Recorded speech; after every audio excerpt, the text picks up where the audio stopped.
Imagine a land where vast, windswept steppes stretch endlessly beneath a sky that seems to go on forever. A land where ancient empires were born, where the world's most formidable conqueror, Genghis Khan, rose from humble beginnings to carve out an empire that spanned continents. A place where history is written in the blood of warriors, the dust of battlefields, and the whispers of a nomadic people whose resilience and identity have withstood centuries of invasion, oppression, and transformation. Mongolia, a name that evokes images of fierce horsemen galloping across the plains, of epic conquests and the sweeping winds of change. But what do we truly know about this country, this land of contrasts? What lies behind the stories of Genghis Khan, the Silk Road, and the rise and fall of mighty empires? How did Mongolia, a landlocked nation nestled between Russia and China, navigate the turbulent waters of political upheaval, foreign dominance, and the quest for identity? In Mongolia, A Political History of the Land and Its People, Michael Dillon invites us to journey deep into the heart of this fascinating country, unveiling the complexities of its past and offering a window into the intricate relationship between its people, their land, and the political forces that have shaped their destiny. Through a carefully crafted narrative, Dillon reveals how Mongolia's unique history, marked by cycles of conquest, revolution, and reinvention, has forged a national identity unlike any other. From the rise of the Mongol Empire in the 13th century to the struggle for independence in the 20th century, Dillon's exploration spans the sweep of Mongolian history, touching on the key events, figures, and turning points that have defined the nation's political landscape. But this is not just a story of empires and rulers. It's a story of a people whose way of life has been deeply intertwined with their environment. The nomadic culture, the fierce independence, and the spiritual traditions have all played pivotal roles in shaping Mongolia's political evolution. Dillon's examination goes beyond the traditional political history of nations, offering insights into the psychological and cultural forces that have driven Mongolia's leaders and citizens alike. How does a country with such a vast, inhospitable landscape manage to maintain a sense of unity? How does a people so steeped in tradition adapt to the ever-changing winds of modernity? And perhaps most intriguingly, how does Mongolia, a country that has long been caught between two global giants, China and Russia, navigate the complexities of international politics and assert its sovereignty in the face of overwhelming odds? In this book, Dillon takes us on a journey not just through the corridors of power, but into the hearts and minds of the Mongolian people. It's a tale of survival, of forging a nation from the ashes of empires, of balancing the old and the new, and of finding strength in the face of adversity. It's a story that speaks to the universal struggle for self-determination, freedom, and the right to define one's own future. But Dillon doesn't just tell the story of Mongolia's political history. He invites us to reflect on the broader lessons it offers for the world today.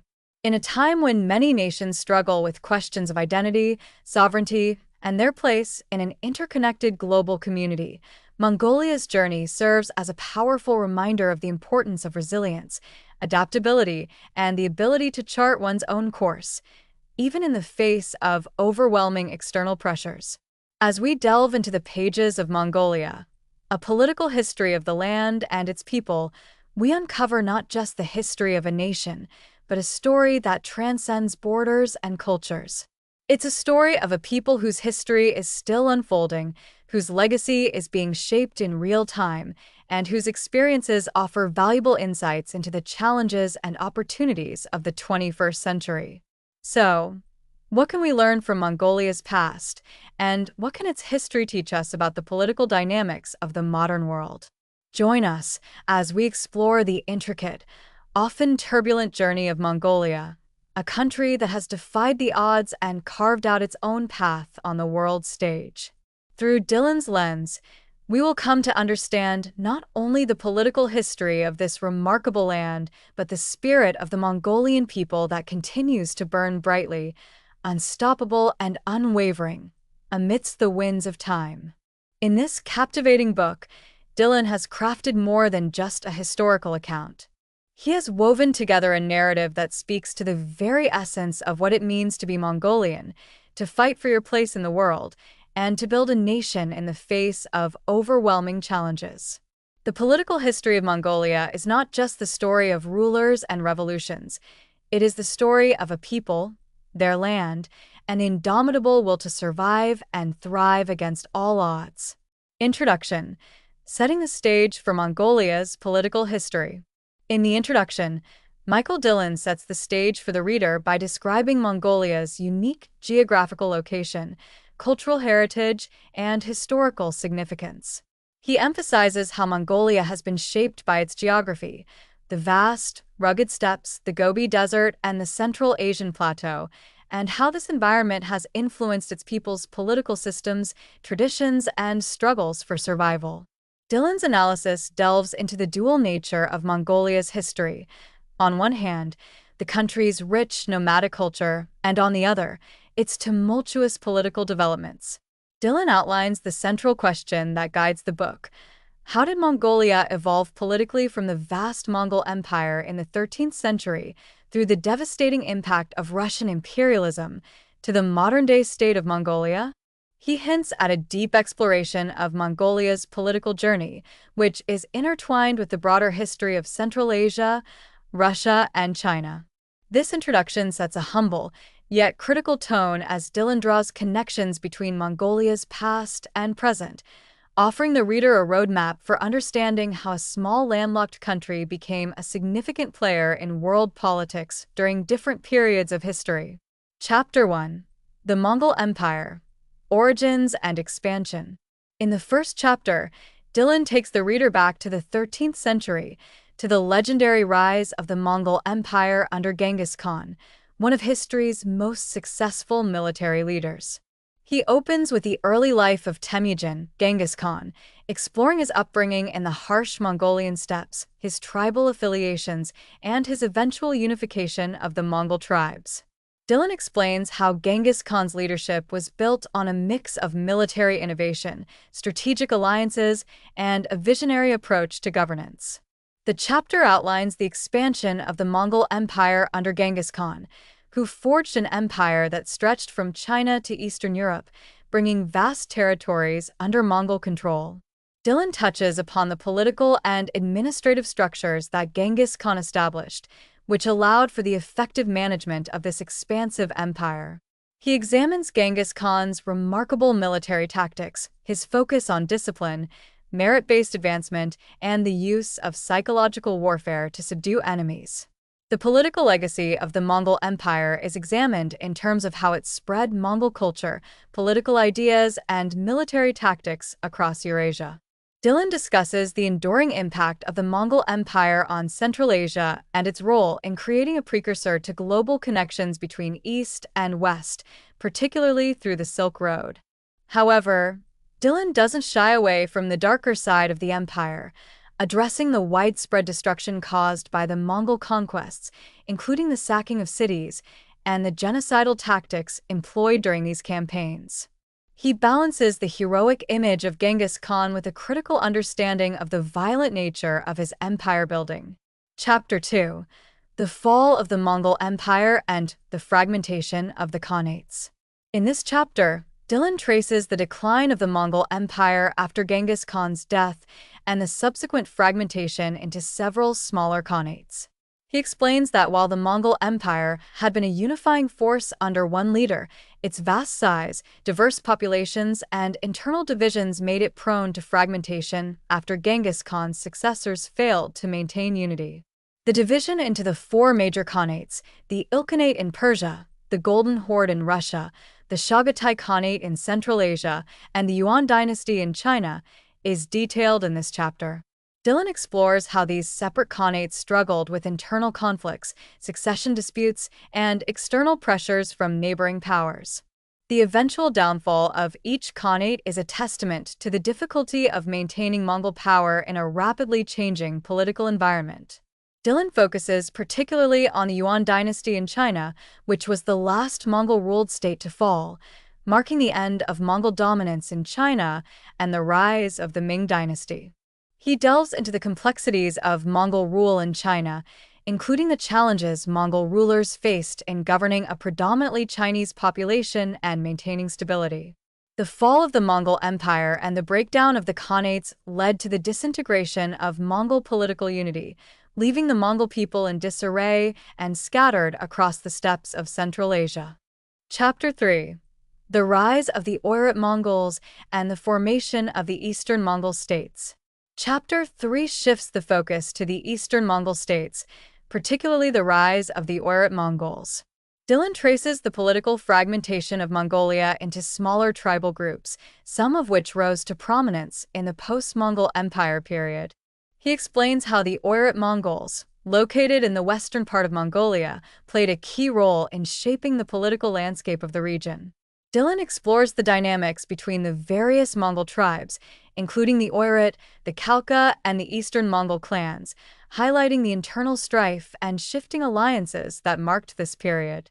Despite the fall of the larger Mongol Empire, Dillon explains that the Mongols were far from politically fragmented. Rather, they adapted to the changing circumstances by reconfiguring their tribal and political structures.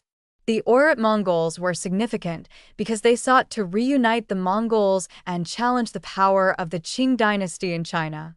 This chapter also delves into the role of the Oirat leaders in attempting to revive the Mongol political heritage and resist foreign influence, particularly from the growing power of the Qing Empire. Scholars debate the extent to which the Oirat Mongols were successful in their ambitions. Dillon outlines their attempts at forming a unified Mongol state and the eventual defeat of the Oirat by the Qing dynasty. This defeat led to the dispersal of the Oirat people and the weakening of the Mongol political presence in the region. Chapter 4: The Qing dynasty's influence and Mongolia's integration into the Chinese Empire. Chapter 4 moves into the period of the Qing dynasty's domination over Mongolia. Dillon discusses how, in the 17th century, the Manchu-led Qing dynasty conquered large portions of Mongolia, bringing them into a new political sphere. This chapter examines the way the Qing Empire transformed Mongolian society by incorporating it into the broader Chinese imperial structure. Dillon delves into the complicated relationship between the Qing rulers and the Mongol nobility. While the Qing emperors maintained a policy of tolerance towards Mongol traditions and customs, they also sought to solidify their control through a system of indirect rule. The Mongols were allowed to govern themselves to a degree, but they were also increasingly subjected to Qing political and military influence. The Qing government's reliance on Mongol nobility as intermediaries between the empire and the Mongol people is explored in detail. Dillon discusses the role of the Dalai Lama and Tibetan Buddhism, which played a central role in legitimizing Qing rule over Mongolia. However, the chapter also highlights the tensions that arose as Mongol political autonomy eroded under Qing control. Chapter 5: The Russian Empire and the Encroachment on Mongolian Autonomy. In this chapter, Dillon shifts his focus to the growing influence of the Russian Empire in Mongolia, particularly in the 18th and 19th centuries. He explores how Mongolia, sandwiched between the Qing dynasty and Russia, found itself in a precarious geopolitical situation. While the Qing dynasty sought to maintain its hold on Mongolia, Russia increasingly encroached upon Mongolian territory, especially in the northern regions. Dillon discusses the geopolitical interests of the Russian Empire, which saw Mongolia as a strategic buffer zone between its territories and China. The expansion of Russian influence led to significant shifts in the political dynamics of Mongolia, particularly with the creation of protectorates and the establishment of Russian-backed governments in parts of the country. Despite being under Qing suzerainty, Mongolia began to look to Russia for support in its quest for greater autonomy. Dillon examines the political maneuvers and alliances that emerged during this period, including the role of Russian missionaries, traders, and diplomats in building closer ties with Mongol leaders. However, these alliances were complicated by the Qing dynasty's continued dominance over Mongolia, leading to a delicate balancing act. Chapter 6: The Fall of the Qing Dynasty and the Rise of Mongolian Nationalism.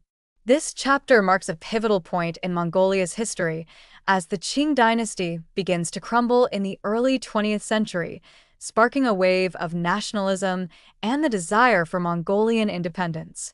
Dillon outlines the weakening of the Qing Empire, which had previously held control over Mongolia, and how the instability within China during the early 1900s provided an opportunity for Mongolian nationalists to assert their independence. Dillon explains the factors that led to the rise of Mongolian nationalism, including the influence of neighboring Russia, the decline of the Qing ruler's authority, and the increasing dissatisfaction of the Mongols with Qing rule. The chapter delves into the efforts of Mongolian leaders, including religious figures and intellectuals, who began advocating for a more autonomous Mongolian state. The role of the 1911 revolution in China, which overthrew the Qing dynasty and led to the establishment of the Republic of China, is crucial to this chapter. Dillon examines how Mongolia, seeing the Qing collapse as an opportunity, declared its independence in 1911 under the leadership of the Bogd Khan, the religious and political head of the Mongols at the time. However, the independence was fragile, as both China and Russia had competing interests in the region, and Mongolia's sovereignty was not widely recognized internationally. Chapter 7: The Russian Revolution and Mongolia's Communist Alignment. The political and social upheavals of the Russian Revolution play a major role in shaping the trajectory of Mongolia during the early 20th century. Dillon focuses on how the Russian Revolution of 1917, which resulted in the Bolshevik takeover, dramatically shifted the geopolitical dynamics of Central Asia, including Mongolia. The Bolsheviks saw an opportunity to spread communist ideology to the region and align Mongolia with their cause. The Mongolian independence movement, which had gained traction during the collapse of the Qing dynasty, was now at a crossroads. Dillon outlines how Soviet Russia supported the Mongolian communist movement, which eventually led to the establishment of the Mongolian People's Republic in 1924. The Bolshevik support was instrumental in the Mongol Revolution, and the chapter explores the role of Soviet advisors, political maneuvering, and military assistance in Mongolia's political transition. The chapter also explores the ideological alignment of Mongolia with Soviet communism and how the new Mongolian leaders, under the influence of the Soviet Union, sought to transform the country along Marxist-Leninist lines. Dillon delves into the internal power struggles within Mongolia, which were often exacerbated by Soviet influence, and the violent purge of traditional Mongolian elites, including Buddhist monks, who were seen as threats to the new socialist order. Chapter 8: The Mongolian People's Republic, Soviet Dominance, and the Struggle for Autonomy. Once Mongolia became a Soviet satellite state in 1924, it underwent radical social, economic, and political transformations. In this chapter, Dillon focuses on the period of Soviet dominance in Mongolia, during which Mongolia became closely integrated into the Soviet sphere of influence. Dillon examines how Mongolia's political system was closely modeled after the Soviet Union's, with a single-party state controlled by the Mongolian People's Revolutionary Party, MPRP. The chapter explores the significant social reforms implemented by the Mongolian government, including land redistribution, the collectivization of agriculture, and the implementation of socialist policies. However, these changes were often met with resistance from the Mongolian people, especially in rural areas where traditional nomadic lifestyles were upended. Dillon discusses the profound impact of Soviet policies on Mongolia's cultural identity, as well as the ways in which the Mongol people's traditional values were suppressed in favor of Soviet-style governance. Dillon also examines the broader geopolitical context of the time, particularly Mongolia's reliance on the Soviet Union for military protection and economic support. He discusses the tension between Mongolia's desire for independence and its dependence on Soviet patronage, highlighting the ways in which Mongolia's political leaders struggled to balance their relationship with the Soviet Union while attempting to preserve some degree of national autonomy. Chapter 9: Mongolia's Post-World War II Political Landscape. After World War II, Mongolia's political situation became more entrenched in the Soviet sphere. Dillon delves into the continued dominance of the Mongolian People's Republic under the Soviet Union and the consolidation of communist power in the post-war era. This period saw Mongolia become increasingly isolated from the rest of the world, as the Soviet Union cemented its control over the country. Dillon explains how, during the Cold War, Mongolia was used as a strategic ally by the Soviet Union, and it became a key part of the Soviet bloc. The political landscape was characterized by the dominance of the MPRP, which maintained strict control over the country's political institutions. Mongolia's political leaders were largely loyal to Moscow, and the country's leadership was composed of Soviet-trained bureaucrats who were deeply integrated into the Soviet system. The chapter also touches upon the economic challenges faced by Mongolia during this period, including the difficulties of maintaining a socialist economy that was highly dependent on the Soviet Union for resources and support. Dillon examines the role of Mongolia's military, which was closely aligned with Soviet forces, and the impact of Soviet military policies on Mongolia's security and sovereignty. Chapter 10: The 1990 Revolution and the Fall of Communism in Mongolia. The 1990 revolution in Mongolia marked a watershed moment in the country's history. Dillon takes the reader through the events leading up to this peaceful revolution, which saw the fall of the communist regime and the establishment of a multi-party democracy. Dillon describes the broader context of the Soviet Union's collapse and the wave of democratization that swept across Eastern Europe and Central Asia during the late 1980s and early 1990s. The Mongolian people's desire for greater political freedom and economic reform led to widespread protests and civil disobedience in 1990, ultimately forcing the MPRP to agree to democratic reforms. Dillon highlights the role of key political leaders, both within and outside the MPRP, who pushed for greater openness and political pluralism. The chapter examines the negotiations that led to the peaceful transition to democracy, which was unique in the context of the region. The chapter also explores the challenges that Mongolia faced after the fall of communism, including the transition from a centrally planned economy to a market economy. Dillon analyzes the difficulties the country encountered in adopting democratic practices, the rise of political factions, and the struggle to balance democratic ideals with the country's historical traditions. Chapter 11: Contemporary Mongolia, a struggle for identity and development.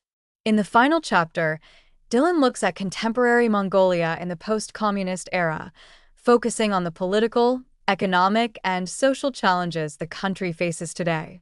He discusses the transition from a socialist state to a democracy, noting that while Mongolia has made significant progress in establishing democratic institutions, the country still grapples with issues such as corruption, economic inequality, and dependence on foreign powers. Dillon examines Mongolia's foreign policy, particularly its relationships with neighboring China and Russia, and how the country navigates its position between these two giants.